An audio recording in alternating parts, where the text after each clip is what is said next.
In this video, you will learn how to transfer funds from Revolut to XTB. Convert currency in Revolut. In the Revolut app, convert your funds to match the currency of your XTB trading account. This could be into US dollars or euros. To avoid unnecessary conversion fees, get XTB bank details. In the XTB client office or X station, click deposit and select your account and currency. Then note the IBAN or beneficiary's name and receive and bank address. Create a new bank receipt in Revolut. Go to Payments, Bank Transfers, New Recipient, select Business and enter XTB beneficiary name, IBAN number and reference number.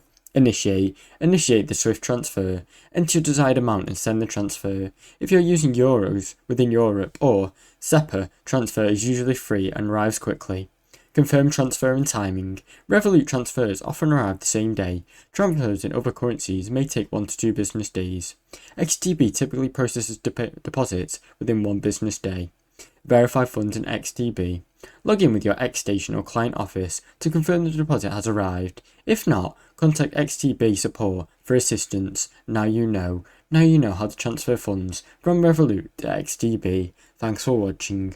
Don't forget to like and subscribe.